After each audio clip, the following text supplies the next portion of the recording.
Nagpunta nga ako sa palengke kanina at napatingin ako sa isda na ito. O, di ba? Napakakaiba. Charot.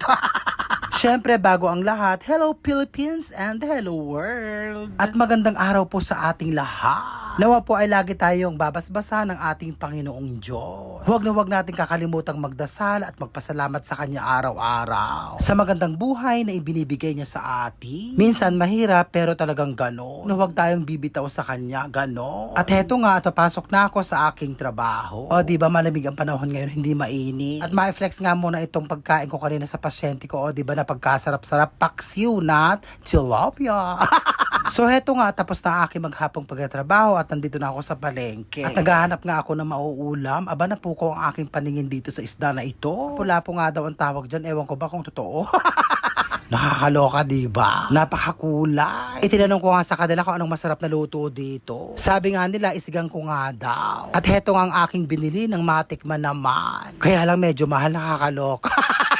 Bibili na nga rin ako ng mga gulay na panahog para masarap, diba? Heto nga at iluluto ko na siya. Siyempre, dating gawin, lalagyan ng kamatis, sibuyas, at luya. Nagsaing na nga rin ako para sabay-sabay ang aking gawain. Nakakapagod na maghapon tapos magbablog pa ako. Di ka tumambling, diba? Talagang ganon kung may pangarap ka. Hanapin mo at subukan mo lahat kung saan ka swerte. Sabi nga nila, nasa tao ang gawa, nasa Diyos ang awa. Ganon. Heto nga, nagpiprito ako ng tilapia ulam ni Baron. Mahilig naman siya sa isda para parehas kaming isda ang ulam. Healthy food, diba? Fresh pa ba? Charot. Diyos ko, napakadami kong ginawa. Ay, ba? Anak ko. Lagyan mo dyan sa gilid. O sabihin nyo, laging ganito ang ulam ko, isda. Laging isda, laging sinigang. Kasi paborito ko.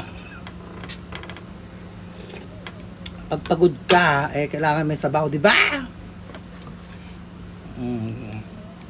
Wa ako kay Bear. Puro ko na ito ulam ko.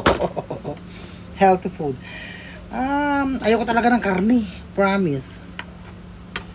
Ayoko at mainit sa katawan. Tikman natin yung sinasabi nilang lafu. Ay, lafu. Oh, lafu daw ito. Tikman. Pangit daw.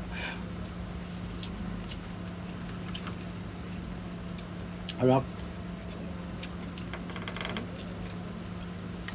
Masarap to sa sweet and sour. Diba? Masarap, ipiprito mo tapos lagyan mo ng yun, yung ano ganon. Kakaloka.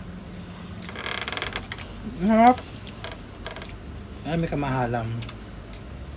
Ang lamam.